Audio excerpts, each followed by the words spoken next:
hər şey ölçüləndə daha dəqiq olur. Temperatur, təzyiq, vaxt. Amma görünür ölçülməyən bir şey var. O da dəqiqliyin özü. Bugünkü sualımız budur. Əgər bütün dünya cihazlarla idarə olunursa, bəs cihazları idarə edən kimdir? Bumerang başladı. Suallar atılır, cavablar bu dəfə millimetrik dəqiqliklə qayıdır. Bugün studiyamızda ölçmənin, avtomatikanın və texnoloji dəqiqliyin arxasında dayanan bir qonaq var.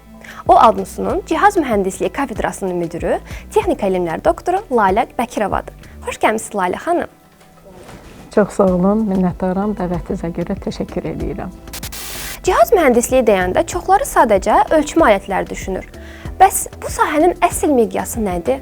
Buna cavab vermək üçün ilk öncə ölçmələr barəsində deməliyik ki, ölçmələr Mendeleyevin dediyi kimi elm ölçmələr başlandığı andan başlayır və bu sahədə də tətbiq kimi Azərbaycan Dövlət Neft Sənaye Universitetində və bir neçə universitetlərdə də informasiyanın ölçmə metod və vasitələri, onların işlənməsi, onların yaradılması və istismarına həsr olunmuş mühəndislik ixtisası kimi də deyə bilərik.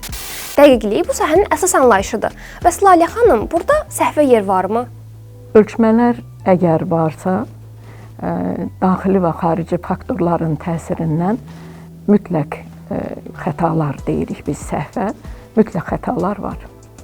Və dəqiqlik də ölçülən kəmiyyətin doğru, yəni etalona nə qədər yaxın olduğunu, yəni xətanın nə qədər az olduğunu deməklə qiymətləndirilməsidir. Yəni nə qədər xəta azdırsa, deməli o qədər dəqiqdir. Və dəqiqlik ölçülmür, dəqiqlik hesablanır, qiymətləndirilir. Bu ixtisası seçən tələbə daha çox riyaziyyatçı olur, yoxsa praktik mühəndis? Mən bunu ayırmazdım. Çünki istənilən ixtisas sahəsində yaxşı mütəxəssis olmaq üçün həm nəzəriyyəni, həm təcrübəni yaxşı bilmək lazımdır. Bunları birgə, yəni belə ki, nəzəriyyə təcrübə ilə təsdiqlənir və təcrübə nəzəriyyə əsaslanır. Bu hər ikisi birgə olmalıdır ki, yaxşı mütəxəssis olsun. Cihaz mühəndisi hansı sahələrdə çalışa bilər? Yalnız sənayedə, yoxsa daha geniş seçimlər var? Cihaz mühəndisi deyəndə, yəni bu ixtisas üzrə elə universitetimizdə həmi metrologiya, biotibbi mühəndislik, keyfiyyətə nəzarət, diaqnostika, onu biz bakalavrda seçmə fənlərin içində, magistrdə isə ixtisas kimi 4 ixtisaslaşma kimi veririk və bu sahədə də çox geniş sahəni özünüz gördüyünüz kimi əhatə eləyir və təkcə sənaye, yanacaq enerji kompleksləri yox, istəsəz aviasiya, kosmik tədqiqatlar, kosmik cihaz avadanlıqları, ondan sonra ekologiya, ətraf mühitin qorunması, istənilən sənaye sahəsi, hansını desəz, ondan sonra istənilən ixtiyari növ nəqliyyat vasitələrinin idarə olunması, ondan sonra, yəni dediyim ki, buna siz harda işlənmir demək daha rahat olar, nəinki harda işləyə bilər demək olar.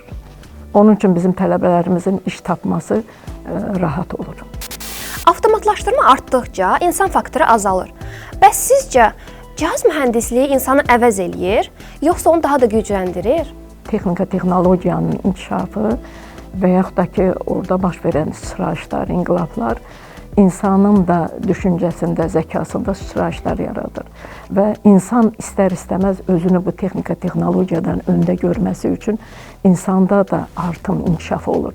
Və bu da stimul verir ki, insan daha yuxarı səviyyə, daha yuxarı mərhələyə keçsin. Yəni bu ancaq tətikləyir, inkişaf elətdirir insanın zəkasını və düşüncəsini. Belə fikirləşirəm. Ona mane olmur. Bəs Lalə xanım, tələbələr üçün bu sahənin ən çətin tərəfi nə olur? Dediyim kimi, bu nəzəri və təcrübi sahənin birgə sintezidir, birgə kompleks yanaşmaqdır. Tələbələr üçün bunun bazasında riyaziyyat, fizika, kimya və s. kimi baza elmləri durur. Riyazi modelləşmə və yaxud da ki, məsələn, müəyyən nəzəri biliklərin təcrübəyə keçməsi və s. kimi belə bir şeylər müəyyən çətinliklər ola bilər. Bu sahədə innovasiya daha çox harda baş verir? Laboratoriyada, yoxsa istehsalatda? Bunu da yenə ayırmaq olmaz. Laboratoriyada, elmi tədqiqat laboratoriyalarında bəli, yeniliklər, yeni kəşflər, yeni imkanlar, yeni nailiyyətlər və yeni səhifələr açılır. Ancaq istehsalatı da bundan ayırmazdım. Çünki istehsalatda baş verən problemlər, çətinliklər, onlar məcbur eləyir elmi ki, həmin sahələrə yönəlsin fikirlər, onun aradan qaldırılsın və yaxud nəyəsə daha üstün səviyyəyə çatdırılsın. Ona görə də yəni mən bunları ayırmazdım. Bunlar hər ikisi müsbət nəticə verir. Cihaz mühəndisi üçün ən vacib keyfiyyət hansıdır? Diqqət, məsuliyyət, yoxsa analitik düşüncə? Bilik həmişə ön yerdə durur. Ancaq bizim təcrübəmiz göstərir ki, heç də həmişə olmur. Bəzən inad, əzm, məqsəd, qoyulan məqsədə çatmaq inamı və təcrübə, həm də ondan ötürü zəhmət. Yəni bunlar hamısı birləşəndə, onda analitik düşüncə birinci yerə çıxır. Onlar imkan verir ki, insanın hər bir yığdığı informasiyaları, onun analitik düşüncələri hər tərəfli olduğuna görə istənilən mövzunu bir-birinə calayıb daha yaxşı nəticə, daha yaxşı qərarlar, daha uyğun, daha operativ həll yolu tapa bilir.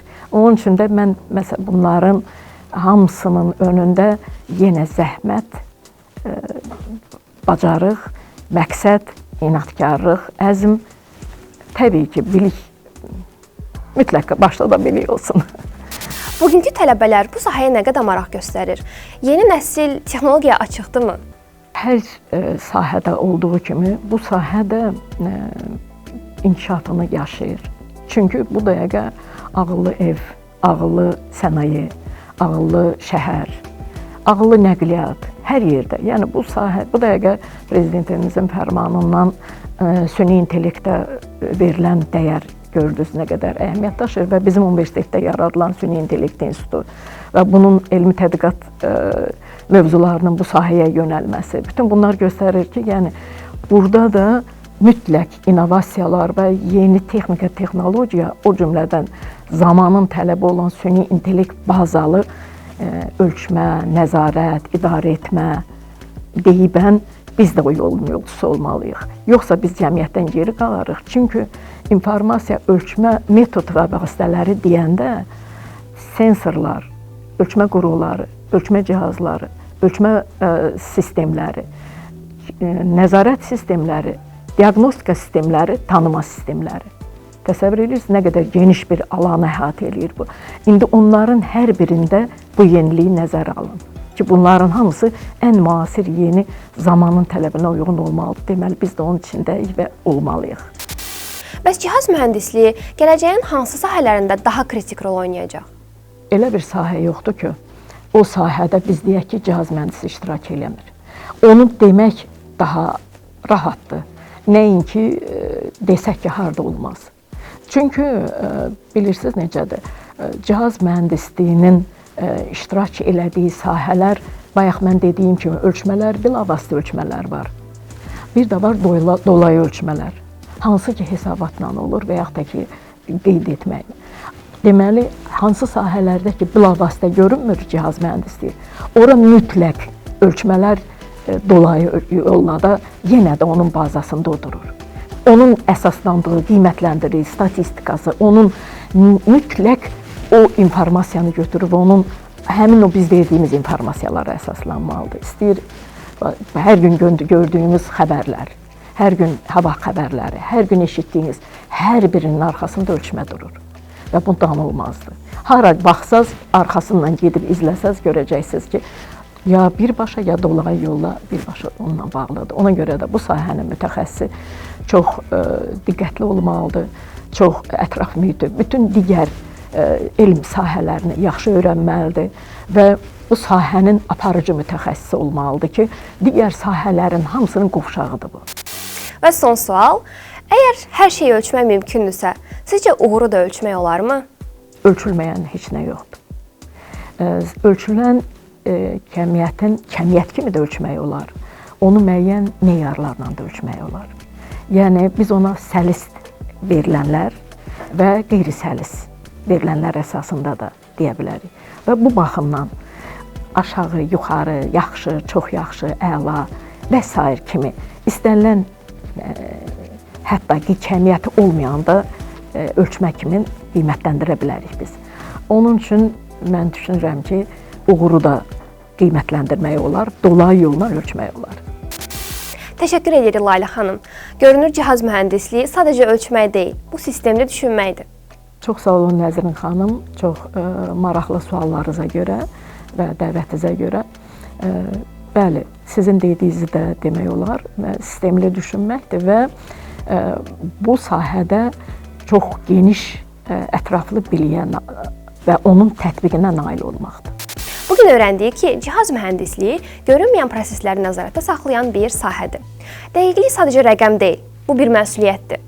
Bugün də bumerang kimi sualları atdıq, amma bu dəfə cavablar millimetrik dəqiqliyi ilə qayıtdı. Unutmayın, hər sahənin arxasında onu ölçən bir düşüncə var. Görüşənədək gəldik ən əyləncəli hissəyə. Yox, qəşəng. Mən hiss edəcəm, narahat olmayın, sizin o baxışlarınızda hiss edəcəm. Çörək yeməmişəm, çay içməmişəm. Səhər tezdəndən gələndən kompüterdəyəm. Bu səsim getdi. Çox yorğunam. Hə. Allah səbir versin. Hansı hissələri var, onu dəyişək.